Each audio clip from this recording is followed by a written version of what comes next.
반갑습니다. 우리 함께 나눌 말씀은 오늘 베드로전서 2장 9절 말씀입니다. 베드로전서 2장 9절 말씀.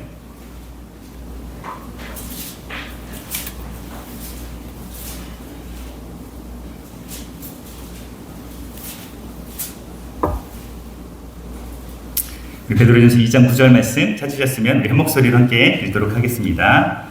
그러나 너희는 택하신 족속이요 왕같은 제사장들이요 거룩한 나라요 그의 소유가 된 백성이니 이는 너희를 어두운 데서 불러내어 그의 기이한 빛에 들어가게 하신 이의 아름다운 덕을 선포하게 하려 하심이라. 아멘.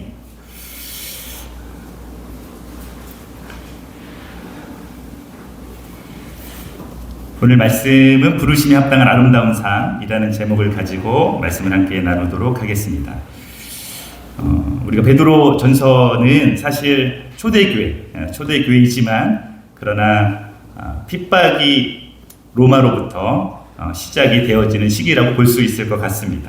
실은 로마로부터 교회 핍박이 이루어지는 것은 맞지만 그러나 초대교회의 삶은 사실 우리가 생각하는 것만큼 녹록지 않은 삶이었습니다. 몇 가지 이유가 있는데 그 전에 예수님께서 교회를 세우시고 교회를 통하여서 예수님께서 말씀하신 것이 있죠. 그것이 무엇이냐면 우리에게 말씀하시고 기도를 가르쳐 주실 때 제자들에게 뭐라고 말씀하시냐면 하늘의 뜻이 하늘에서 이루어진 것 같이 이 땅에서도 이루어지리라라고 말씀을 하십니다. 그런데 예수님께서 그것을 어떻게 이루시겠는가라고 보여주실 때에 그것은 바로 교회를 통하여서 그것이 이루어지겠다라고 말씀하고 계십니다. 그것은 제자들에게 보여주셨고 또 제자들을 통하여서 성령의 임하심으로 말미암아서 그들이 예수 그리스도를 믿는 무리들 공동체가 되게 해주셨고 제자들에게 말씀하시고 약속하신 것처럼 베드로가 반석이 되어지고 내가 그 위에 교회를 세우리라라고 말씀하시고 제자들의 것을 보여주시죠. 실제적으로 하늘에서 이루어진 것이 하늘 뜻이 이루어진 것처럼 이 땅에서도 이루어지겠다라는 예수 그리스도의 약속과 하나님의 말씀이 어떻게 보면 하나님의 온전한 구원의 역사가 교회를 통하여서 이루어지고 확장되어지는 것을 우리에게 말씀하고 계십니다. 하나님의 나라는 우리가 오늘날로 생각하면 하나님의 나라는 이야기했을 때에 나라에 대한 개념이 있죠.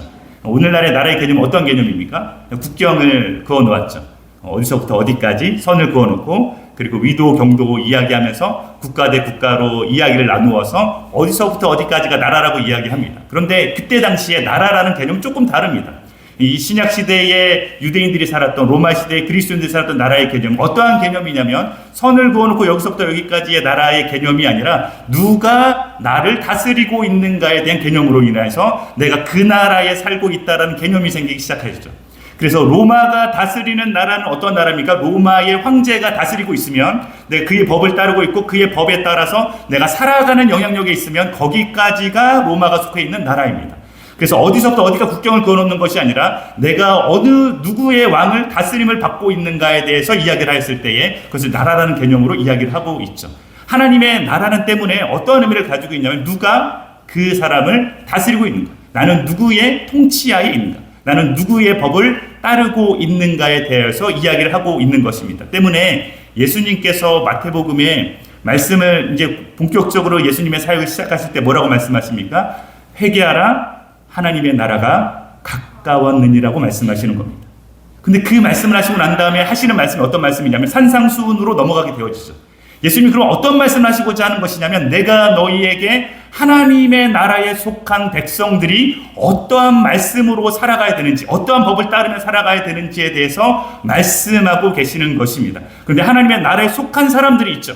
유대인들 그 시대에 살아가는 사람들 중에서 예수님이 오셨던 그 시대에 살아갔던 사람들 유대인들에게 하나님의 나라는 어떤 사람들이 하나님의 나라에 들어갑니까? 라고 했을 때 들어가지 못하는 사람들이 있었습니다. 들어갈 수 없었던 사람들, 하나님의 나라는 아마도 이런 사람 들어갈 수 없었을 거야. 율법에 의하여서 그리고 그들이 가지고 있었던 하나님의 말씀에 의해서 이야기되었던 사람들 어떤 사람들입니까? 가난한 자들 못 들어갑니다. 왜 가난한 자들 못 들어갑니까? 이런 거죠. 장애인들 들어갈 수가 없죠. 나병에 걸린 환자들, 귀신 들린 자들 이러한 사람들이 하나님의 나라에 들어갈 수 없다라고 이야기합니다. 그리고 또 도덕적으로 어떻습니까? 창녀들, 세리들, 그 사람들은 죄인이라 하나님의 나라에 들어갈 수 없다라고 사람들이 이야기하고 있죠. 그런데 그 나라에 대해서 하나님이 말씀하셨지만 하나님의 말씀에 따르지 않는 사람들, 하나님의 법에 따르지 않는 사람들은 들어갈 수 없어라고 이야기되어지는 사람들이 무리에 속해져 있어 그들은 배척당하기 시작하였죠. 그런데 예수님이 말씀하십니다. 회개하라라고 말씀하시고 하나님 나라가 가까웠다라고 말씀하시면서 그 다음에 예수님이 보여주신 모습은 어떤 모습입니까? 가난한 자들에게 복음이 전파되었다고 말합니다. 병든 자가 고침을 받게 되어지는 일들이 일어나죠. 불구의 몸이었지만, 장애의 몸을 가지고 있지만 예수님이 그 사람들의 몸에 손을 대고 고치기 시작합니다. 심지어는 문둥병자인데 그 사람을 만지지도 말아야 되고 가까이도 해서는 안 됩니다. 그런데 예수님이 어떻게 그 사람을 고칩니까? 그 사람 몸에 손을 대기 시작하죠. 그 말은 무슨 말이고 율법을 파기하기 시작합니다. 예수님이 안식일을 지키라고 했는데 안식을 지키지 않는 모습 속에서 유대인들이 굉장히 마음 가운데 어찌하여 너의 제자들은 안식을 지키지 않는가라고 이야기했을 때 예수님이 그것에 대해서 말씀하십니다. 유대인들이 예수님을 보았을 때 어떤 모습을 보여주냐면 자꾸 예수님이 율법을 파기하는 것처럼 보여주죠. 그런데 예수님이 하시는 말씀의 그 핵심은 무엇입니까? 내가 율법을 파기하러 온 것이 아니라 뭐하러 오셨다고요? 완성하러 오셨다라고 말씀하고 있습니다. 그 중에 한 가지, 예를 들면 이런 말씀이 있습니다. 예수님이 제자들에게 무리들 속에서 가르치는 산상수훈 가운데 말씀하시는 것이죠. 너희가 눈에는 눈으로, 이에는 이로 라고 들었으나 라고 이야기하십니다. 그 다음에 하시는 말씀은 너희가 오른뺨을 맞으면 왼뺨을 대라라고 말씀하시죠. 누군가가 너에게 겉옷을 달라고 속옷까지 주어라라고 이야기하십니다. 오리를 걷고자 하는 자에게 심리까지도 너희가 가라라고 이야기하십니다. 여러분, 눈에는 눈으로, 이는 이해로라는 말씀을 우리가 오해하기 쉬울 수 있는데, 여러분 옆에 계신 분하고 좀 친하시죠? 좀 많이 친하십니까? 친할 수 있는데 옆에 있으신 분이 여러분들 한 대 이렇게 때렸습니다. 때렸는데 그냥 이렇게 살살 이렇게 툭 치고 이렇게 때린 게 아니라 진짜 너무 화가 나가지고 왜 그랬는지 모르겠는데 나를 향해서 분노를 막 가지고 내가 너를 한 대 때려야겠다. 그래서 엄청 세게 때려가지고 한 두세 대 때려가지고 내가 멍이 들고 피가 날 정도로 맞았습니다. 그럼 여러분들 어떻게 하길 원하세요? 그럼 제가 물어볼게요. 여러분, 맞은 만큼 돌려주고 싶습니까? 아니면 더 돌려주고 싶습니까? 너 나 세 대 때렸어? 너 오늘 적어도 10대야. 적어도 10대야. 10대 이상 될 수도 있고 내가 반드시 복수할 거야. 내가 이것을 반드시 복수할 거야. 여러분, 이것이 그냥 내가 맞아도 이 정도인데 만약에 나의 자녀가 누구한테 그러한 해코지를 당했어. 어려운 일을 당했어요. 그럼 어떤 마음이 듭니까? 막 진짜 내 마음에 분노와 화가. 여러분, 이때 당시에 어느 시대냐면 하나님께서 광야에 있는 이스라엘 백성들에게 말씀하실 때, 히브리 백성들에게 이야기를 하실 때 주변에 있는 국가들, 족속들, 나라들이 가지고 있는 법이 있습니다. 그 사람들 어떻게 했을까요? 그 사람들이 가지고 있는 법은 사실 굉장히 고위층에서 가지고 있는 사람들, 소유가 있는 사람들이 가지고 있는 법이 있어. 우리끼리는 이렇게 살자라고 말하는 것입니다. 그런 것 중에 한문학의 법전 중에 어떤 게 있습니까? 눈에는 눈으로, 이에는 이로. 이렇게 말하는 것이 있는 것이에요. 여러분, 노예나 종들은 가지고 있지 않는 법들입니다. 그들은 다 뺏기는 것이에요. 그들은 그냥 소유입니다. 내 소유. 그런데 가지고 있는 사람들 중에서 그런 법들이 있었어요. 근데 하나님께서 하시는 말씀은 굉장히 다릅니다. 하나님 하시는 말씀은 어떤 것이냐면 모든 이스라엘 백성들 가운데 있어서 너희가 가진 것들이 눈에는 눈으로, 이는 이로. 무슨 말이냐면 누군가가 나에게 상처를 주었거든 그 이상으로 갚지 말라라는 겁니다. 왜냐하면 그때 당시에는 뿐만 아니라 지금 우리의 마음 가운데서 나를 세 대 때렸던 그 사람을 향해서 5대, 10대, 20대 어떻게 될지 모르고 내가 너희 집안을 완전히 무너뜨릴 거야. 막 이런 마음까지 가질 수 있는 어떤 그런 상태에서 하나님 뭐라고 말씀합니까? 그것이 하나님의 백성들이 살아가는 길이 아니다. 그게 내가 너희에게 말하는 법이 아니라고 말씀하시는 것이. 그래서 최소한으로 어떻게 합니까? 이웃을 사랑하는 마음으로 하나님이 너희를 사랑한 것처럼 그들에 대하여서 그만큼만 더 이상으로 하면 안 돼요. 그건 하나님의 뜻이 아니에요. 하나님의 백성으로 살아가기 위해서 그 땅 가운데 살아가면서 그 광야 가운데 살아가면서 주변의 사람들 다 그렇게 살아가고 있지만 너희는 그렇게 살면 안 돼. 왜? 나 하나님이 거룩하니 너희도 거룩하라고 하신 말씀이에요. 여러분, 그 말씀이 예수님이 지금 그 말씀을 가져가시는데 여러분, 그때 당시에 유대인들이 그렇게 살았어요. 눈에는 눈으로, 이에는 이로. 그런데 오용하고 남용하고 왜곡하기 시작했습니다. 그래서 사랑이라는 개념이 사라졌어요. 율법만 남았습니다. 하나님이 거룩한 뜻이 무엇인지, 말씀이 무엇인지에 대해서 알아듣지 못하고 그들이 지켜야 될 법, 율법으로만 가득 차서 그들이 사람들에게 보여주는 모습이 하나님이 정말로 법을 잘 지키는 사람처럼 보이지만 그 마음 가운데, 중심 가운데서는 하나님을 사랑하는 거룩한 삶의 모습이 보여지지 않죠. 예수님이 그래서 그렇게 말씀하시는 겁니다. 너희가 그렇게 들었으나 누군가가 오른밤을 떼거든 네가 왼밤도 돌려주라. 겉옷을 달라가거든 속옷도 내어주라. 예수님이 하시고자 하는 말씀은 무엇일까요? 여러분, 하나님이 본질, 하나님이 너희가 어떠한 백성이 되고자 하는지, 너희가 어떠한 공동체가 되고자 하는지, 너희 한 사람 한 사람이 하나님의 백성이라면 어떠한 모습으로 살아야 되는지에 대해서 이야기를 하고 있는 것입니다. 여러분, 초대교회는 그래서 초대교회는 사실 굉장히 마이너리티, 소수의 사람들입니다. 여러분 생각해 보세요. 그때 당시에 로마의 시대에 여러분 수많은 우상 숭배하는 신들이 있습니다. 여러분 우리가 잘 아는 것처럼 로마, 그리스 하면 뭐가 유명하죠? 신화가 유명하죠. 굉장히 다양한 신들이 있어서 그 신들을 모시고 섬기고 살아가는 것이 그냥 문화입니다. 문화 이상의 어떤 문화이고 그 신화를 가지고 있어서 모든 로마의 시민권 가진 사람들뿐만 아니라 모든 종들과 노예와 그 로마에 속해 있는 사람들뿐만 아니라 식민지로 살아가고 있는 모든 헬라 문화가 있는 모든 곳에서 이미 우상 숭배는 그들이 말하는 신들은 어마어마한 그 영향을 끼치고 있는 시대에 살아가고 있는 사람들입니다. 그런데 로마의 시스템 속에서, 로마의 법 중에서 식민지로 살아가고 그 나라를 점령하면 어떤 것이 있냐면 그 나라 가지고 있는 문화를 인정합니다. 굉장히 괜찮죠? 그 나라 가지고 있는 종교도 인정합니다. 그 중에 하나가 유대교죠. 그들이 믿는 여호와 하나님을 인정합니다. 그 종교를 인정하죠. 그 말은 무슨 말이냐면 그 사람들은 그런 종교 행위, 그런 어떤 경제적 활동의 행위, 그러한 신을 섬기고 있으면서 그러한 경제 활동, 신앙 활동, 그리고 그들이 생활을 한다고 하더라도 법적으로 보호를 받을 수 있다라는 이야기입니다. 그런데 법적으로 보호를 받지 못하는 종교가 생겼죠. 그게 뭡니까? 그리스도교회. 여러분, 예수 그리스도를 믿는 사람들은 너 뭘 믿는 거야? 이러는 거죠. 너는 뭘 믿길래 그렇게 있는 거야? 여러분, 다수가 아니라 소수의 삶을 살아가는, 여러분 초대교회 성도들을 읽으면 와, 교회가 여기저기 굉장히 많아졌구나라고 생각할 수 있냐? 사실 그렇지 않습니다. 당시의 사회를 보면 그들은 마이너리티의 삶을 살 수밖에 없어요. 그런데 어떤 걸 포기합니까? 다 포기해야 돼요. 경제활동도 포기해야 돼요. 왜요?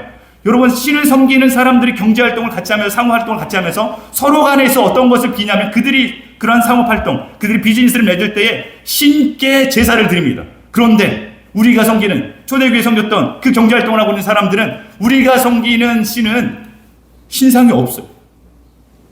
예수 그리스도의 신상이 없어요.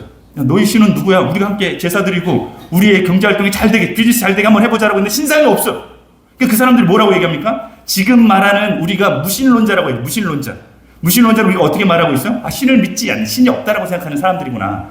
우리가 이렇게 말하지만 그때 당시의 그리스도교, 그때 당시 크리스찬들은 무신론자들이었어요. 사람들이 그렇게 불렀으면 저 사람들의 신은 있다고 하는 신이 없어.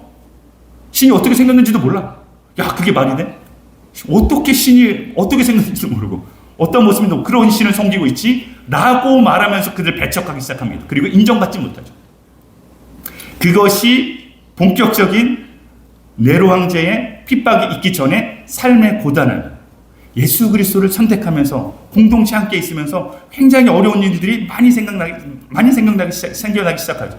그 중에 그런 것들도 있지만 교회 내부에서도 어려움이 있습니다. 왜 그렇습니까? 예수님이 오셨을 때 어떤 사람들에게 천국이 가깝다고 말씀하셨다. 가난한 자, 병든 자, 귀신 들린 자, 여러분 창녀와 세리들에게 다 예수 그렇게 다 나오라. 여러분 이 말씀이 굉장히 큰 복음이지 않습니까? 그래서 와, 예수님은 정말 대단하시고 정말 예수님은 우리 모두를 다 사랑하시는, 그런데 실제로 그렇지 않아요. 여러분 교회에 모이면 어떤 사람들이 모입니까? 부자들이 있고 가난한 자들도 오고 병든 자들도 오는데 부자들뿐만 아니라 로마의 시민권 가진 사람들도 있고 귀족들도 있고 천한 사람들도 있고 노예들도 옵니다.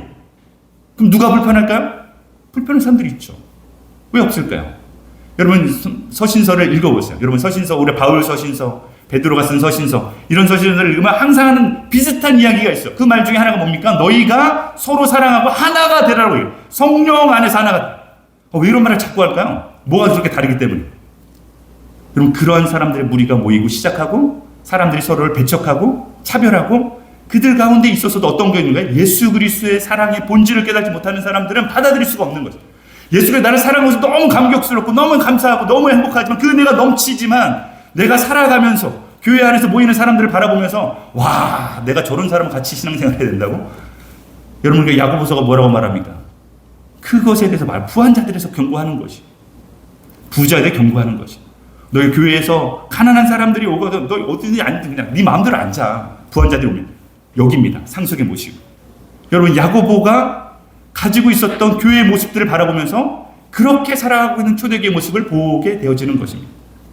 여러분, 그런데 이 베드로 전서가 쓰였던 시기는 더 심각한데, 내부로부터 어려움들, 외부로부터 어려움들이 있지만 외부로부터 오는 더 어려움이 커지는 시기라고 말하고 있습니다. 왜냐하면 네로 황제가 그 황제가 되어지고 난 다음에 로마에 큰 화재가 일어나죠. 한 번쯤 들어봤을 것입니다. 로마에 큰 화재가 일어나는데, 로마에는 14개의 구역으로 나눠진 구역이 있습니다. 그 중에서 10개 구역이 있고 4개 구역이 나눠져 있는데, 강을 따라서 10개 구역, 4개 구역 나눠집니다. 그런데 10개 구역에서 화재가 났는데 3개 구역은 완전히 다 타버렸고 10개 구역은 어마어마하게 피해를 입었습니다. 그러니까 로마 시민들이 어떻게 하겠어요? 굉장히 큰 불만이 일어나는 것이죠. 그 불만이 어디로 향합니까? 네로 황제로 향하기 시작합니다. 그런데 굉장히 공교롭게 요 나머지 4구역, 10개 구역을 제한 4구역이 사람들이, 어떤 사람들이 살고 있었냐면 유대인들과 크리스천들이 살고 있었어요. 그러니까 자연스럽게 네로 황제가 어떤 깨를 냈냐면 이 사람들이 불질렀다고 하는 것이죠. 이 사람들이 왜 불을 질렀냐면 이 사람들이 믿고 있는 신을 섬기고자, 여기에 있는 신을 멸하고자 불을 질렀다고 이야기합니다. 이건 단순히 사회에 대한 불만의 이상으로 종교적으로, 정치적으로 굉장히 큰 탄압이 시작되어지는 그러한 시기입니다. 여러분, 그게 베드로 전서 후서가 쓰여지는 그 상황에서 우리가 이 교회를 바라볼 필요가 있습니다. 여러분, 그런데 이 교회에서 베드로가 이렇게 말합니다. 베드로가 뭐라고 이야기하냐면, 우리가 베드로의 1장 1절에 보면 이렇게 나와 있죠. 예수 그리스도의 사도 베드로는 본도, 갈라디아, 갑바도기아, 아시아와 비두니아에 흩어진 나그네, 곧 하나님 아버지의 미리 아심을 따라 성령이 거룩하게 하심으로 순종하고 예수 그리스도의 핏부림을 얻기 위하여 택하심을 받은 자들에게 편지하노니. 여러분, 이 베드로전서는 베드로가 지금 어디에 있냐면 로마에 있습니다. 로마에 왜 있을까라고 성경에 나와 있지 않아요. 사람들이 그냥 추측할 뿐입니다. 아마도 로마에게 있는 유대인 그리스도인들을 향하여서 그들의 교회를 단단하게 세우고자 하는 목적이 아니었을까라고 말하는 사람들, 어쨌든 지금 베드로는 로마에서 편지를 씁니다. 어디에? 아시아에 있는, 갈라디아에 있는 사람들에게, 성도들에게 편지를 쓰는 것입니다. 그런데 어떤 마음으로 쓰냐면 지금 로마에 어떤 일이 일어나고 있는가, 그리스도인들이 어떤 핍박을 받고 있는가, 어떤 박해가 일어나고 있는가라고 생각하면서 너희들도 그리스도인의 삶을 살아가면서 교회 안에서 가질 수 있는 어려움과 박해가 있을 수 있는 상황 속에서 두려워하지 말고, 여기서 말하는 대로 뭐라고 이야기하고 있냐면 2절 말씀에 보면 이렇게 나옵니다. 2절 말씀 우리 한번 같이 한번 읽어보도록 할까요? 자, 시작. 곧 하나님 아버지의 미리 아심을 따라 성령이 거룩하게 하심으로 순종하고 예수 그리스도의 핏부림을 얻기 위하여 택하심을 받은 자들에게 편지하노. 이렇게 되어 있어요. 여러분, 하나님 아버지의 미리 아심을 따라 성령이 거룩하게 하심으로 순종하고. 여러분, 지금 이 사람들에게 무엇을 말하고 있냐면, 우리가 삶을 살아가야 되는 데 있어서 하나님이 미리 아심을 따라서 성령님께서 우리를 거룩하게 하심으로 순종하길 원한다라고 말하는 것이죠. 여러분, 그 시대를 살아가고 있으면서 두려움과 떨림 가운데, 차별과 우리 초대교회 성도들이 주 예수의 은혜를 너무 그 사랑에 깊이 강력하며 믿음 가운데 살아가고 있지만 여전히 생활은 녹록지 않습니다. 여러분, 차별이 있고 박해가 있고 피해가 있고, 그것이 이제 로마에서 들려오는 소식들이 들려오기 시작하는데, 수많은 사람들이 이 로마의 압제할 가운데 있어서 그들이 가지고 있는 핍박과 환란이 있다는 이야기를 듣기 시작합니다. 여러분, 그 중에 하나를 소개한다면 여기서 불로 겪는 시험을 너희 견디라라고 이야기해요. 그런데 그거에 대해서 신학자들이 이게 무슨 의미일까라고 이야기했을 때에, 그때 당시 아마 이러한 핍박으로 인하여서 베드로가 이렇게 말한 게 아닐까라고 이야기합니다. 그 중에서 크리스찬들을 잡습니다. 그때 당시에 네로 황제 때에 크리스찬들을 잡아서 어떻게 핍박을 하냐면 장대 높이 세웁니다. 묶어서 기둥에다가 꽁꽁 묶죠. 하루 종일 거기다 세웁니다. 그리고 뭐라냐면, 들어보신 분들 있을 텐데, 촛농을 바르기 시작해요. 낮에, 아침에. 그리고 하루 종일 세웁니다. 그리고 밤이 되었을 때, 해가 지고 나면 거기다 불을 지핍니다. 왜 그 불을 지피는지 아세요? 여러분, 그것을 어디다 세우냐면, 이렇게 로마의 황궁으로 들어가는 그 길로 쭉 세워서 로마 크리스찬들이 이렇게 세워놓고 거기다가 불을 지르기 시작해요. 네로 황제가 어떻게 생각하냐면, 사람들이 어떻게 생각하냐면, 이 재물, 우리의 신들을 무시하고 우리의 신들을 깔보고 오직 한 신, 한 신, 그것만 섬기고 있는 이 신들을 향해서 그들이 섬기고 있는 신들을 향하여서 제물로 드리는 것이 활활 타오르게 하고, 그러면서 신들이 오시옵소서, 우리가 이 제물을 바칩니다. 여러분, 그게 크리스찬들의 환난과 핍박이었어요. 여러분, 그런 상황 속에서 여러분 지금 베드로가 뭐라고 말하냐면, 너희가 성령으로 거룩하게 하신 그 하나님 앞에 우리가 순종하길 원한다라고 말하는 것이, 여러분 그 말씀을 하면서 2장에 들어가면 우리가 잘 아는 말씀이 나옵니다. 우리가 2장 9절 말씀을 읽었지만 2장에 어디서부터 보길 원하냐면, 여러분 4절부터 우리가 한번 볼까요? 우리가 잘 아는 말씀입니다.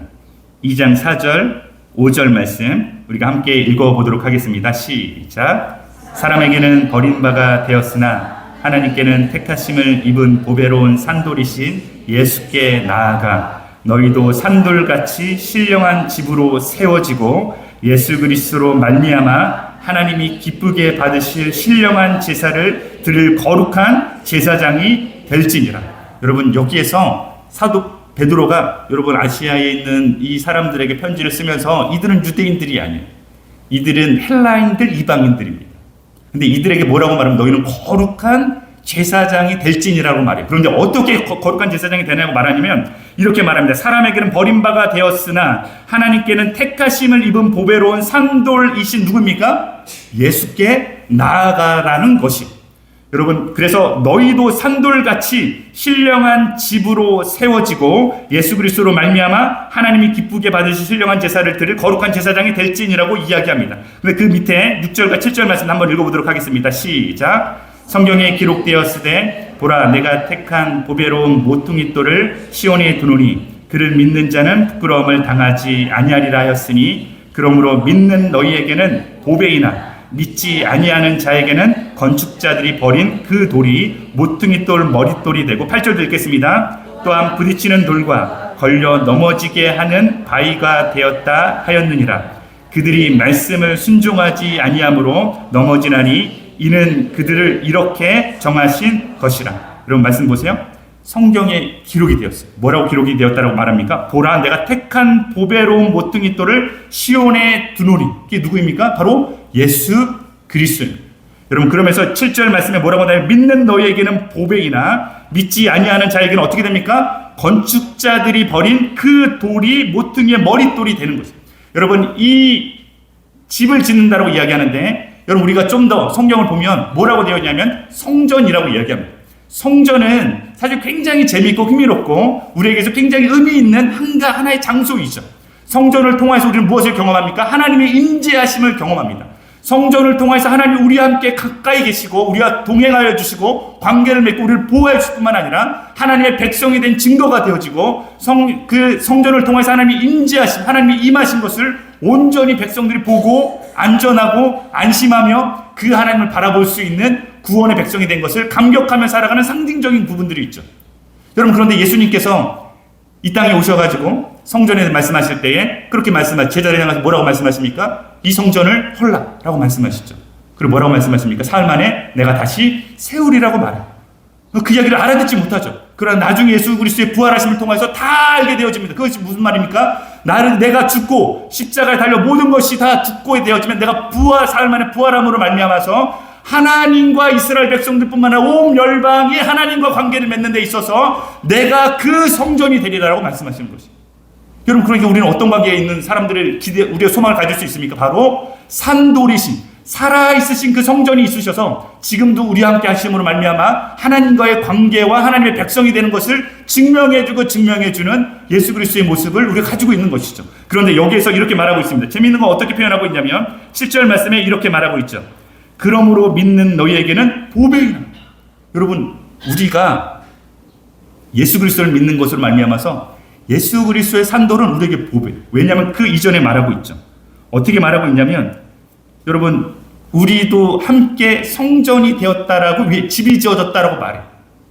모퉁이 돌은 예수 그리스도입니다. 나머지는 우리들이죠. 여러분, 모퉁이 돌이 예수 그리스도로 말미암아서 우리가 그 단단하고 가장 중요한 모퉁이 돌이 예수 그리스도가 되어져서 그 성전이 지어진, 그 집이 지어진, 건축물이 지어지는 데 있어서 이것으로 말미암아 우리가 부끄럽지 않다. 이런 거. 예수 그리스도로 말미암아서 우리가 함께 지어진 이 건축물이 너무나도 행복한 것이죠. 왜요? 예수 그리스도 하나만으로. 여러분, 우리가 교회된 것이 왜 행복합니까? 왜 우리가 교회된 것이 서로 연약한 것도 많고 부족한 것도 많지만, 그러나 우리가 이 연약하고 부족하고 어려운 가운데 있어도 하나가 되어지고자 하는 이유뿐만 아니라 우리가 부끄러움을 당하지 않는 이유는 무엇입니까? 우리 때문이 아니에요. KUCM이 너무 잘하고 있기 때문에. 와, KUCM. 제가 지난 주일이죠. 부활주일에 실은 카톡방에 예배를 위한 준비하는 몇몇 분들이 목사님을 포함해서 카톡방에 준비해야 될 것들을 같이 나눴거든요. 근데 저기 이제 호프 미션 크리스천 스쿨에서 180명 온다는, 그래서 제가 180명 오는데 그 뒤에 글이 달렸는데 180명 오기 전에 글이 달렸는데 몇 명이 올까요? 식사를 준비해야 되는데. 그런데 180명 달린 거 보고 제가 깜짝 놀랐습니다. 와, 180명 플러스 100명 아닌가? 300명 막, 야, 별로 생각인데 이거를 우리가 준비한다고? 제가 하는 건 아니지만 죄송합니다. 와, 이게 가능한가? 와, 이게 제대로 될까? 막 별의별 생각이 들면서 와, 너무 수고하고 고생하시고 힘드시겠다는 생각이 많이 이렇게 드는 가정 가운데 있어서 저는 이제 진짜 이게 감당할 수 있는 우리의 부분인가? 이것도 저것도 섬겨야 되는 일이 너무 많죠. 교회에 있다 보면 또 KUCM 또 이 마닐라 땅에서 필리핀 땅에서 우리 일이 아닌 것처럼 보이는 일도 우리가 섬겨야 되고, 와, 이거는 더 섬겨야 되고, 그러다 보면 일이 더 많고 필요한 인력과 더 많은 재정과 그 많은 것들이 있습니다. 그런 것들을 하게 되었을 때 우리가 잘해내면 어떤 생각이 들까요? 와, 역시 KUCM 이렇게 되겠죠. 여러분, 그게 아니에요. 성경 그걸 말하는 게 아니에요. 그것 때문에 우리가 부끄러움을 당하는 게 아니에요. 여러분, 우리가 잘하고 못하고 우리가 인원이 많고 우리가 재정을 많이 쓸 수 있고 우리가 이렇게 많이 잘하고 있는 어떤 이벤트가 있고 잘하는 사역들이 막 사람들에게 알려져 있고 그것 때문에 KUCM이 부끄러움을 당하는 것이 아니라 우리 안에 있는 예수 그리스도로 말미암아 우리가 어떠하든지 우리의 모습이 어떤 모습이든지 바로 예수 그리스도가 어떤 분이신지 모퉁이 돌이 되어주셨기 때문에 우리가 이러한 건축물이 되어져서 사람들에게 부끄러움을 당하지 않는다라는 것이죠. 근데 7절이 이렇게 말합니다. 그럼 7절에 뭐라고 말하면 믿는 너희에게는 보배이죠. 우리에겐 보배. 우리가 잘하고 못하고 상관이 없어요. 우리의 능력에 따라서 우리가 보배롭게 되고 그런 것이 아닙니다. 예수 그리스도가 있기 때문에 예수 그리스도를 말미암아 우리가 보배가 되어지는 것이죠. 그런데 믿지 않은 자에게는 어떻게 됩니까? 이렇게 말하고 굉장히 재미있게 표현하고 있는데 건축자들이 버린 그 돌이라고 말하고 있어요. 건축자들이 버린 그 돌. 누가 버렸어요? 건축자들이 버렸어요. 저는 이 표현이 너무 흥미로웠어요. 왜냐하면 여러분, 건물을 지어요. 누가 짓죠? 만약 제가 짓는다고 생각해 보세요. 저는 그냥 사역자. 나보고 집 하나 져. 이렇게 누군가가 저희 집을 어떻게 짓지? 엉망진창이 되겠죠. 지붕도 안 올라갈 겁니다. 기둥도 안 세워질 겁니다. 그런데 건축자가 있어요. 와, 진짜 건축자가. 그럼 돌을 모으겠죠. 이때 당시를 생각하는 겁니다. 돌을 모으겠죠. 어떤 돌이면 좋을까요? 반듯하고 더 크고 단단한 그런 돌들을 모아서 어떻게 합니까? 차곡차곡 세우겠죠. 근데 건축자가 뭘 버렸어요? 예수 그리스도의 산돌을 버렸어요. 여러분, 예수님이 오셨을 때 그랬습니다. 바리새인들이 가장 율법을 잘 알고 있는 바리새인들, 제사장들, 가장 하나님 앞에서 어떻게 거룩한 삶을 살 수 있는지에 대해서 잘 알고 있는 제사장이 예수 그리스도를 버렸어요. 예수 그리스도에 어떻게 했어요? 너로 말미암아 우리의 성전이 완벽해질 수 없어. 너는 오히려 우리에게 피해를 줄 뿐이야. 죽어버려야 돼. 네가 죽어야지 우리의 성전이 더 완벽해질 수 있어. 여러분, 그런데 그것을 믿고 따르는 사람들이 나타났죠. 그런데 그 사람들이 나타났는데 여전히 로마 시대 초대교회, 여러분, 예수 그리스도를 알고 있는 사람, 듣는 사람들이 어떻게 합니까? 버려버리죠. 들어오지 않습니다. 예수 그리스도를 믿는 믿음에 대해서 인정하지 않으려고 합니다. 오히려 핍박을 하고 환난을 줍니다. 그런데 믿는 자들에게 어떻게 베드로가 뭐라고 말합니까?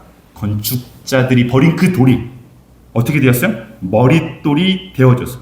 그럼 8절 말씀에 이렇게 나옵니다. 또한 부딪히는 돌과 같이 넘어지게 하는 바위가 되었다 하였느니라. 그들이 말씀을 순종하지 아니함으로 넘어지나니 이는 그들을 이렇게 정하신 것이라. 그럼 하나님은 다 알고 계세요.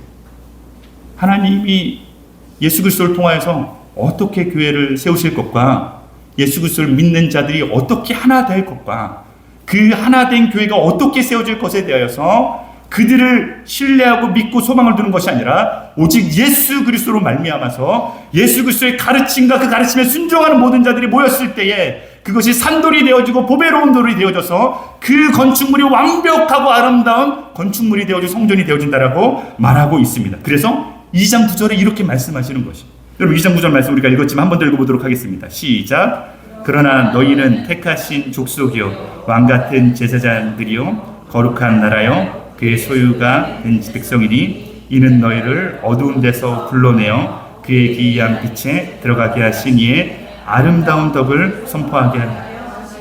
그럼 여기에 사도 바울이 베드로가 두 가지를 이야기합니다. 첫 번째는 무엇이냐면 이렇게 말하는 것입니다. 정체성입니다. 너희는 누구인가? 라고 말하는 거예요. 너희는 어떤 사람인가? 여러분 우리가 이것도 마찬가지인데 여러분 예수 그리스도를 만나고 하나님 앞에 우리의 백성으로 성도로 살아갔을 때 우리가 항상 잊지 말아야 될 한 가지가 있습니다. 그것은 무엇이냐면 나는 누구인가? 나는 누구인가? 나의 정체성. 나는 누구이며 여기서 한 가지 더 들어가죠. 뭐라고 이야기하냐면 누구의 소유인가라고 물어보고 있어요. 누구의 소유인가? 여러분 여기 했을 때 한 가지 기억하세요. 여러분 베드로가 누구에게 편지를 보내고 있다고요? 여러분 아시아와 갈라디아와 여기에 본도에 있는 이 이방인들 헬라인들 그들이 예수 그리스도를 믿었던 그 사람들에게 뭐라 너희는 누군가? 너희는 어떤 사람인가라고 말해서 이렇게 말합니다. 택하신 족속. 그러면 한번 보세요. 택하신 족속, 왕 같은 제사장, 거룩한 나라. 이렇게 하면 누구를 말하는 것 같아요? 어떤 족속을 말하는 것 같아요? 유대인들 말하는 것 같아요. 여러분 이스라엘 백성들은 하나님 택하신 족속, 거룩한 제사장이에요. 왕 같은 제사장, 거룩한 백성입니다. 그런데 이방인들의 헬라인들이 이 이야기를 지금 누구로부터 들어요? 유대인들 중에서 그들의 가장 교회의 수장이고 리더인 베드로로부터 뭐라고 하면 너희가 바로 그런 사람들. 예수 그리스도로 말미암아서 너희는 더 이상 이방인이 아니요, 너희는 더 이상 헬라인이 아니고 외부인이 아니라 너희가 바로 택하신 족속. 하나님이 너희를 미리 창세전에 택하셔서 너희를 거룩한 제사장으로 하나님 왕 같은 제사장으로 거룩한 백성으로 불렀다라는 것이. 제가 좋아하는 말씀이 하나 있는데 여러분 우리에 대하여서 에베소서에서 이렇게 말하고 있어요. 뭐라고 말하고 있냐면 우리는 그의 만드신 바라. 여러분 제가 한두 번 이야기를 했을 것입니다. 여러분 만드신 바라라고 했을 때 여기서 만드신 바라라고 이야기하는 이 만드신 바, 이 헬라 언어로 보면 뭐라고 되냐? 포이에마라고 되어 있어요. 포이에마. 그럼 포이에마라고 하면 영어로 이게 어근이 되어져서 만들어진 단어가 있습니다. 포이에마면 뭐가 생각나죠? 포이에마면 포엠, 시라는 것이. 그럼 시의 운율을 보면 그냥 막 쓴 것이 아니라 어떻게 썼어요? 무슨 단어를 써서 어떻게 이 운율을 맞추고 이렇게 위 아래 이것도 잘 맞추어서 완벽하게 정교하게 빈틈이 없이 그런 의미를 가지고 있는 단어가 포이에마라는 단어입니다. 여러분 사도 바울이 교회를 향하여서 에베소서에 있는 성도들에게 향하여서 말할 때에 허물로 죽었던 너희를 살리셨도다. 그런데 그분이 어떻게 살리셨냐면 우리가 그냥 이렇게 죽었던 거를 그냥 이렇게 심폐소생술을 해가지고 겨우 살려가지고 이제 겨우 살았구나. 연약하고 힘없고 그냥 넌 가만히 있어. 힘도 없고 연약하니 이제 막 살아났으니까 가만히 있어. 이게 아니에요. 하나님이 우리를 살리시는데 허물로 죽었던 우리를 살리셨는데 어떻게 살리셨냐면 완벽하게. 그래서 이것을 번역하고 있는 영어 번역본에서는 어떻게 말하고 있냐면 마스터피스라고 마스터피스. 걸작품이라고. 여러분 한번 보세요. 옆에 있는 사람 한번 보세요. 와 이렇게. 한번 제대로 보세요. 그럼 이렇게 감탄 사람 한번 해보세요. 와. 그리고 이렇게 말해보세요. 당신은 하나님의 걸작품입니다. 예, 그렇게 한번 해요. 당신은 하나님의 걸작품입니다. 그럼 함부로 다루지 마세요. 큰일 납니다. 그렇게 다룰 사람이 아니에요. 우리가 그렇게 다루어질 사람도 아닙니다. 하나님이 우리를 어떻게 쓰시길 원하는지 정말로 걸작품으로 만들었어. 근데 한 가지 더 이야기합니다. 베드로가 사도 바울이 서신서를 쓸 때 디모데에게 이렇게 말합니다. 천이 쓸 그릇도 있고 귀하게 쓸 그릇도 있어요. 여러분 우리가 마스터피스이지만 하나님이 쓰시기에 너무 좋게 완벽하게 진짜 빈틈없이 내가 너를 반드시 사용할 것이고 내가 너를 사용할 때 그냥 만든 것이 아니야. 그냥 대충 만들어서 대충 쓰려고 만든 것이 아니라 내가 너를 꼭 맞게 반드시 너가 이 쓰임에 반드시 쓰임에 맞게끔 내가 완벽하게 만들었어 라고 이야기하는데 사도 바울이 뭐라고 하냐? 천이 쓸 그릇도 있대요. 여러분 그 귀하게 쓸 그릇도 있대요. 그래서 우리 아이들 보면 항상 우리가 어떤 마음이 듭니까? 너무 귀하게 쓰였으면 좋겠다. 그럼 제가 물어볼게요. 이렇게 물어봅니다. 여러분 사도 바울은 천하게 쓰였을까요? 아니면 귀하게 쓰였을까요? 사도 바울의 삶을 한번 이렇게 생각해 보세요. 바울이 어떻게 살았지? 여러분 고린도전서 11장에 보면 바울이 받은 고통의 고난에 대해서 얘기해요. 야, 내가 너희에게 한번 얘기해 볼게. 하나님이 나를 어떻게 환난과 핍박 가운데 나를 어떻게 인도하시고 이 일에 사용하셨는지, 복음에 대해 사용하셨는지, 내가 유대인들이 행한 그 법에 40대에서 한 대를 감한 그 태형을 5번 당했다. 내가 죽을 위기를 돌로 맞아 죽기를 2번인가 3번 있고, 그리고 내가 강도의 위협과 여러 가지 살인의 위협과 그 먼 길을 다니면서 내가 이러한 고난과 고통 속에서 이 복음을 너희에게도 전했다라고 이야기하는 구절이 있습니다. 그러면 제가 한번 다시 한번 물어볼게요. 사도 바울은 귀하게 쓰였습니까? 아니면 천하게 쓰인 그릇입니까? 저는 하나님이 엄청 굴려먹은 것 같아요. 와, 이 한 사람 굴려먹는데 어마어마하게 굴렸습니다. 진짜 뭐 닳도록, 마르고 닳도록. 여러분 39대를 5번 맞으면, 이렇게 맞으면 어떻게 될 것 같아요? 부러집니다. 여러분 그렇게 생각해요. 성도님 중에 사도 바울은 그래도 하나님의 천사가 막 보호해주시고 막 새롭게 치료해주시고 막 성령 힘으로 다시. 아니요, 맞아보세요. 맞아보셨어요? 죽습니다. 죽지 않는 게 신기한 것이에요. 저는 그래서 어떤 얘기가 나냐면, 저걸 볼 때에 성령님이 도와주셨겠죠. 힘을 주셨겠죠. 능력을 주셨겠죠. 그런데 태어날 때부터 사도 바울은 엄청난, 진짜 완전 강고리를 껐습니다. 이렇게 뼈가 막 맞아도 부러져도 살아날 수 있을 만큼 엄청 튼튼하지 않았을까요? 그렇게 하지 않고는 살아날 수가 없어요. 그런 체력이, 그런 능력이 되지 않고는. 그런데 그럼에도 불구하고 사도 바울이 말하는 것은 무엇이요? 내가 그럼에도 불구하고 내가 이 복음을 전하기를 힘썼다라는 것이요. 이 복음이 그만큼 나에게 있어서 강한 능력이 된다라는 것이요. 어마어마한 능력이 되자 그렇게 살아갈 수밖에 없는 하나님이 나를 그렇게 쓰시기로 그릇으로 나를 불러주셨다는 것을 의심치 않습니다. 저는 하나님이 엄청나게 이 그릇을 천하게 썼다는 생각이 들어요. 그러나 귀하죠. 얼마나 귀합니까? 천하게 쓰이는 그릇이, 여러분 그런 그릇이 있는지 모르겠는데 집에, 여러분 내가 막 쓰고 있지만 깨지지 않았으면 하는 그릇이 있나요? 내가 즐겨 쓰고 있어서 이 그릇은 정말 내가 매일 차 마실 때, 뭐 쓸 때 계속 쓰고 싶어서 평생 내 곁에 있었으면 좋겠다는 그릇이 있나요? 저는 사도 바울을 생각할 때마다 그런 그릇 아닐까? 이런 생각이 듭니다. 귀한 그릇처럼 찬장에 올려놓고 한 번씩 쳐다보면서, 야 예쁘네? 괜찮네? 이런 그릇도 필요하겠지만, 장식품이니까 와 그래 손님들 왔을 그런 것도 필요하겠죠. 귀한 그릇도 필요하겠죠. 여러분 우리가 우리는 그의 만드신 바로 걸작품이지만, 걸작품은 하나님이 쓰실 때 정말로 완벽하게 만드신 걸 생각했을 때, 그럼 나는 하나님이 어떻게 만드실까? 여러분 이번 주일에 투표하죠. 저도 개인적으로 기도하고 있습니다. 저는 많은 성도님들이, 또 후보로 올라오신 성도님들을 기도하실 때에 그런 마음이 있었으면 좋겠습니다. 하나님 걸작품 저 집사님이 주님 더 이 교회를 섬기기 위해서 또 이렇게 후보가 되었습니다. 하나님 완벽하게 만드신 하나님이 걸작품이 온전히 쓰임받을 수 있는 그릇이 되어져서 주님 앞에 나아가는 시간 되어지길 원합니다. 우리가 그렇게 기도하면서 그 성도님들 향해서 기도의 마음을 모으고 그분들의 섬김을 기대할 수 있고, 우리가 하나가 되어져서 하나님을 온전히 부르신 가운데, 나를 부르신 하나님께서 나를 어떻게 사용하실지 기대하는 마음으로 나아갈 수 있는 이 가정이 되었으면 좋겠습니다. 그것이 우리 부르심이, 하나님 우리를 온전하게 부르셨어요. 완벽하게 부르셨어요. 너희가 이방인처럼 헬라인처럼 보였지만 지금은 하나님이 택하신 족속이요 거룩한 왕같은 제사장, 거룩한 백성이 되어져서 나의 소유가 되었다라고 말합니다. 하나님 그냥 쓰시지 않으세요. 하나님 그냥 막 더럽고 추하고 연약한 상태에서 내가 너를 쓸게라고 말하지 않고 완벽하게 깨끗하게 말씀하시고 난 다음에 온전케 하시고 난 다음에 내가 너를 쓰겠다라고 하시는 분이 하나님이십니다. 하나님 결코 이 순서가 바뀌지 않아요. 하나님 그렇게 순서를 뒤집지 않습니다. 순서가 바뀌는 것처럼 보이는 사람들이 있죠. 그러니까 오래 못하는 거예요. 막 자빠지고 쓰러지고 더 일어서지 못하죠.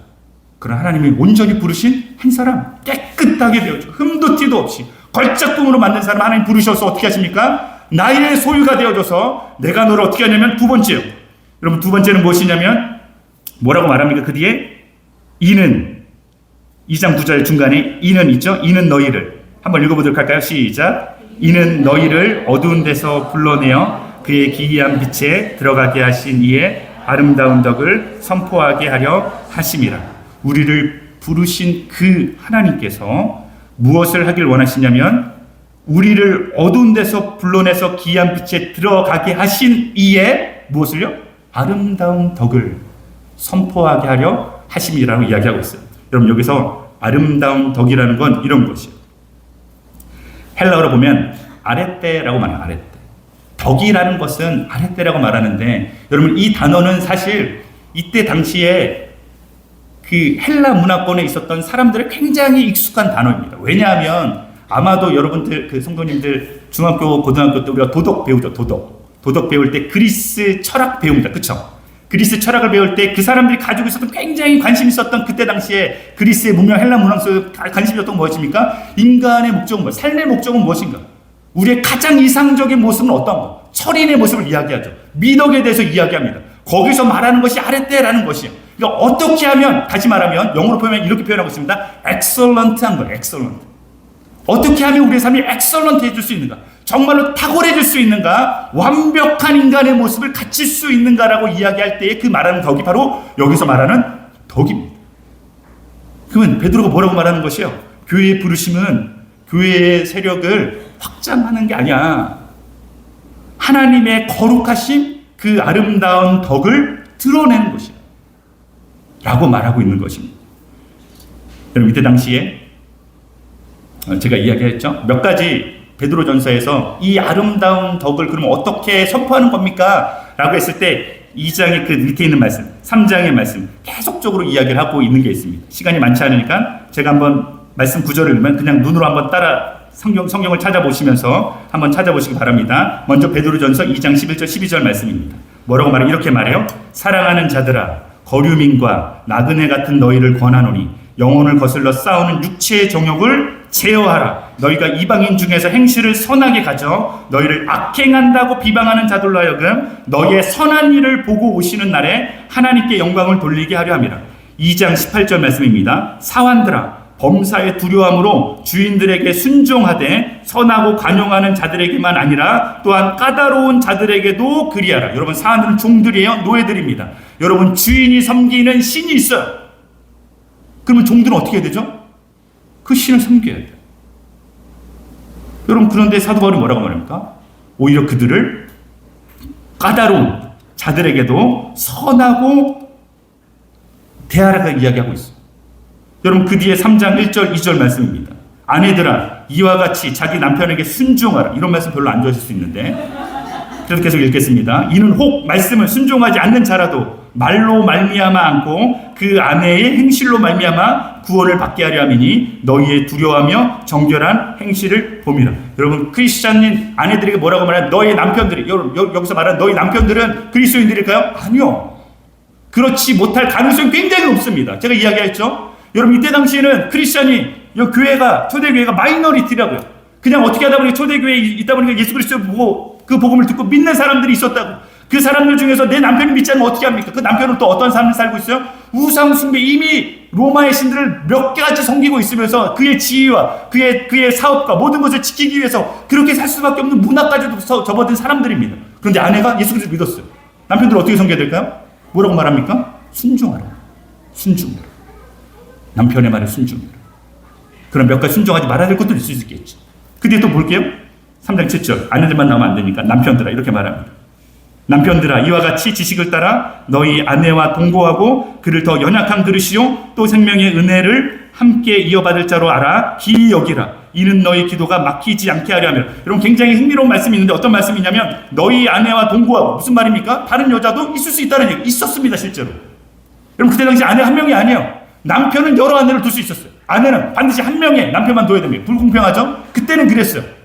그러면 남편들이 그래서 말하는 것이에요. 너희가 그리스도인의 삶으로 성령에 따라서 힘입어서 거룩하게 살려고 순종하려고 한다면 이렇게 살아라는 이야기예요. 그러면서 뭐라고 합니까? 아내를 향해서 더 연약한 그릇이요 생명의 은혜를 함께 이어받을 자로 알아 귀히 여기라. 여러분 심지어 아내를 재산으로 생각하는 시대이기도 했습니다. 여러분 쉽지 않은 시기예요. 남편이 살고 싶은 대로 살면 안 돼요. 아내도 살고 싶은 살면 안 돼요. 종들도 살고 싶은 대로 사는 게 아닙니다. 예수 그리스도를 믿으면 더 무엇이 있어요? 더 어려움이 있어요. 내가 살면서 불편함이 생깁니다. 예수 그리스도로 말미암아 그의 말씀을 순종하며 살아야 되기 때문에 내가 더 여유로워지는 것이 아니에요. 더 각박해집니다. 더 어려워져요. 더 힘들어집니다. 그런데 그럴수록 베드로전서 3장 9절에 이렇게 말하고 있어요. 악을 악으로 욕을 욕으로 갚지 말고 도리어 복을 빌라. 이를 위하여 너희가 부르심을 받았습니다. 무엇 때문에 부르심을 받았다고요? 나에게 악을 행하는 사람, 나를 욕하는 사람, 그 사람들을 오히려 복을 빌어서 이것에 대해서 우리가 부르심을 받았다라는 것이요. 이는 복을 이어받게 하려 하시면, 더 나아가서 어떻게 합니까? 너희가 가진 복이 너에게 악을 행하는 사람, 욕하는 사람들에게 복을 빌라고 해서 그 사람들에게도 복이 이어갈 수 있게끔 너희의 아름다운 덕을 선포하라라고 이야기하고 있습니다. 여러분, 이게 그리스도인의 삶입니다. 지금 사도 베드로는 이렇게 말하고 있어요. 지금 로마에는 더 심한 핍박과 환난이 있어서 사람들이 죽어가고 있다. 예수 그리스도를 믿는 믿음으로 살아가는 것이 더 힘들어지고 어려웠다. 그런데 너희에게도 꼭 갈 거야라고 하면서 야 도망쳐, 야 숨어, 야 피해, 야 잠시 묻어둬, 이렇게 말하지 않습니다. 오히려 어떻게 합니까? 성령이 우리에게 임하신 것을 기억하고 거룩한 행실로 하나님의 말씀에, 예수 그리스도의 가르침에 순종하라라고 이야기하고 있습니다. 사랑하는 성도 여러분, 그 능력은 성령님으로 말미암아서 우리가 그렇게 살 수 있을 것이라고 여러분 확신하시기 바랍니다. 여러분, 예수님께서 이 땅에 오셔서 부활하시고 그 부활하심으로 말미암아서 모든 것을 승리하셨다라는 것을 우리가 기억하면서, 당시에 여러분 예수 그리스도를 믿기 더 어려운 그 상황과 환난 가운데 있어서 사도 바울은 그것을 피하지 않고 오히려 너희가 누구인지 알라, 거룩한 백성, 왕같은 제사장, 택하신 족속, 그의 소유된 백성이니 너희가 이제 어두운 데서 너희를 불러내어서 기이한 빛으로 들어가게 하신 그 예수 그리스도의 아름다운 덕을 너희가 선포하라는 이 말씀, 우리가 오늘도 귀를 기울이고 이 말씀에 따라서 우리 오늘 하루 살아갈 때에도 힘겹고 어려운 크리스찬의 삶이 있을지라도 주님이 나를 이것을 위해서 불러주셨습니다.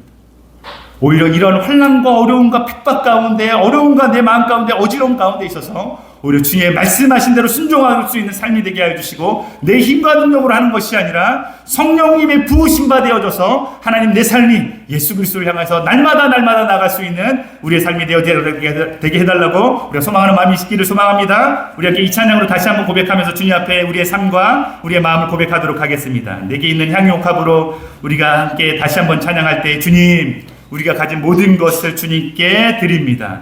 우리가 주 예수 그리스도 나의 주 되시고 나의 하나님 되시고 나의 구원자 되신 그 주님 앞에 그 발 위에 입맞추고 나의 모든 귀한 것들을 깨뜨립니다. 주님이 나를 완벽하게 세우시고 나를 온전하게 하신 그 주님 앞에 내가 아름다운 덕을 세우기 위해서, 선포하기 위해서 나를 부르신 앞에 우리가 한 걸음 한 걸음 나아갑니다라고 고백하면서 이 찬양으로 우리가 주님 앞에 드려지겠습니다.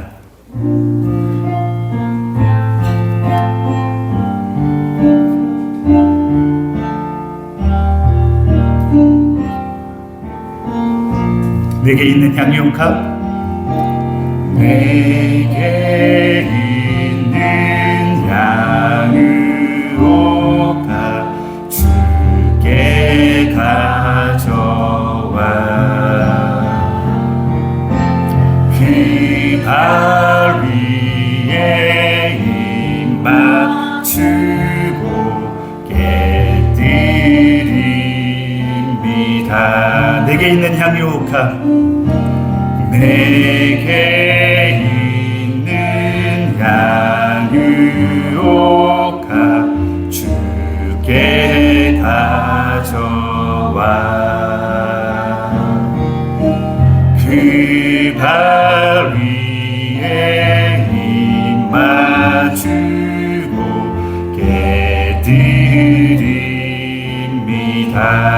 나를 위해 험한 산길, 나를 위해 험한 산길 오르신 그 발 걸음마다 크신 사랑 새겨놓았네.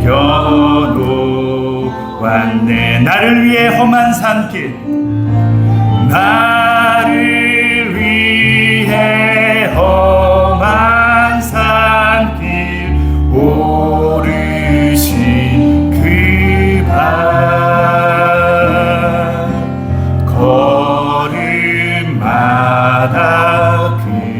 주신 사랑 새겨놓았네. 이 시간 우리 함께 기도드리도록 하겠습니다. 하나님 아버지, 하나님 우리를 주님이 만드신 바 되어서 세상 사람들 나를 보고 뭐라고 할지라도 하나님 흠이 없고 아무런 더러움 없이 하나님 나를 온전히 나를 빚으신 그 하나님을 찬양합니다. 하나님, 그 하나님 앞에 우리의 연약한 모습일지라도 모퉁이를 되어주신 예수 그리스도를 바라보면서 우리가 온전한 성전으로 온전한 건축이 되어져서 하나님 앞에 나아가길 원합니다. 세상은 어지럽고 여전히 우리가 힘들게 살아갈 수밖에 없는 그리스도인의 삶이지만 하나님 아버지, 우리가 아름다움을 선포하기에 멈추지 아니하고 온전히 탁월한 예수 그리스도를 믿는 그리스도인이 되어져서 하나님 앞에 나아가는 믿음의 삶이 되어지게 하여 주옵소서. 우리에게 힘 필요한 것이 있으면 채워주시고 성령의 능력이 필요한 것은 그 능력으로 말미암아서 하나님이 어떠한 분이신지, 예수 그리스도의 하는 삶이 어떠한 것인지 사람들에게 나타나 드러내 보이고 악을 악으로 갚지 아니하고 욕을 욕으로 갚지 아니하고 온전히 주님 앞에서 선으로 말미암아 우리의 복으로 말미암아 그 사람들도 예수 그리스도의 복으로 말미암아 새롭게 태어나는 삶으로 이어지기까지 하나님 우리를 사용하여 주시옵소서. KUCM이 그렇게 되게 하여 주시옵소서. 우리의 가정이, 우리의 자녀가, 하나님 우리의 센터가, 우리의 성도님들이 그러한 시간이 되게, 그러한 모습이 되게 해달라고, 그러한 성전이 되게 해달라고 우리 한번 주여 한번 외치고 함께 기도드리도록 하겠습니다. 주여! 하나님 아버지, 주님, 우리가 그러한 하나님의 자녀가 되길 원합니다. 하나님 아버지, 온전히 우리를 세워주신 예수 그리스도로 말미암아 온전한 주님의 성전이 되어주고 건축물을 되어주신 예수 그리스도의 앞에 하나님 아버지, 온전히 우리의 그리스도의 모습이 하나님 거룩한 하나님 아버지 주님의 백성들이 왕같은 제사장의 모습이 하나님의 택하신 족속으로 하나님 아버지 주의 백성이 되어져서 하나님 주의 소유된 우리의 모습이 되어져서 나의 것을 여기지 아니하고 온전히 주님께 내어드릴 수 있는 우리의 삶으로 이어지기를 간절히 바라고 원하옵나이다. 주님, 우리의 삶을 만져주시고 우리의 가정을 만져주시고 하나님 아버지 주님, 우리의 자녀들을 만져주시어서 하나님 아버지 주님, 연약하고 부족하지만 예수 그리스도로 말미암아서 아름다운 복을 선포할 수 있는 믿음의 자녀들이, 믿음의 자손들이, 믿음의 세대가 되어줄 수 있도록 주님 인도하여 주시옵소서. 하나님 이 교회가 온전히 세워지길 원합니다. 특별히 하나님 이번 주일에 하나님 아버지 주님, 새로운 이번들을 새로운 주님을 섬기고자 하는 종들을 택하는 시간들이 다가올 것입니다. 하나님 함께하여 주시고 믿음의 사람들로 믿음의 간택을 받을 수 있는 하나님 그 시간이 이어질 수 있도록 아버지 인도하여 주시옵소서. 함께하실 주님의 이름을 찬양하오니 주님 온전한 우리의 모습이 되어져서 주님 앞에 나아가는 믿음의 성도들, 믿음의 마음들이 이어질 수 있도록 아버지 이끌어 주시고 함께하여 주시옵소서. 하나님 아버지 감사합니다. 주님, 우리가 허물로 죽었던 우리를 주님 다시 살려주셔서 그냥 살리신 것이 아니라 하나님 주님이 다시 만드신 바로 완벽하고 온전하고 주님 말씀하실 때 걸작품같이 만드셨다라고 말씀하신 말씀 앞에 하나님, 내가 너희를 택하였고 내가 택하신 족속뿐만 아니라 왕같은 제사장으로 너희를 거룩한 백성들로 하나님의 소유된 백성으로 내가 너희를 불렀다라고 말씀하신 것을 우리가 기억하길 원합니다. 하나님, 내가 누구인지 누구의 소유인지 우리가 흔들리지 않는 믿음이 있게 하여 주시고 그 믿음 가운데 있어서 한 걸음 한 걸음 주님의 아름다운 덕을 선포할 수 있는 우리 모든 성도님들 되어줄 수 있도록 인도하여 주시옵소서. 우리의 가정 가운데 아내의 모습으로, 우리의 가정 가운데 우리의 자녀들을 바라보면서 어미와 어머니의 모습으로 우리의 성도들을 바라보면서 성도들 간의 교제가 하나님 능력의 교제가 되고 성령의 교제가 되게 해주시고 이 세상을 살아갈 때 믿음으로 아름다운 덕을 선포할 수 있는 주님의 아름다움을 우리가 함께 나눌 수 있는 그 복을 누릴 수 있는 또한 우리가 되어줄 수 있도록 인도하여 주시옵소서. 하나님, 우리가 새롭게 주님을 섬길 사람들을 위해서 기도하고 있습니다. 하나님, 주님이 세워주시고 그 마음 가운데 있어서 하나님을 향한 믿음의 자리가 하나님 섬기는 종의 모습으로 나아갈 수 있는 시간이 이어질 수 있도록 인도하여 주시옵소서. 우리가 사람의 겉모습을 보고 하나님 아버지 그 사람을 선택하는 것이 아니라 주님이 우리의 중심을 보셨던 것처럼 하나님 아버지 우리가 그 사람 한 사람들 가운데 있어서 하나님의 온전한 하나님 만드신 모습들을 바라보면서 기도하고 소망하며 나아갈 수 있는 또 시간들이 이어질 수 있도록 인도하여 주시옵소서. 오늘 하루 그 성령님께서 우리가 예수 그리스도를 바라보며 순종하길 원하는 우리 모든 성도님들에게 복된 하루가 되어지고 풍성한 하루가 되어질 수 있도록 인도하여 주시옵소서. 감사드리며 이 모든 말씀 살아계신 예수님의 이름으로 기도드립니다. 아멘.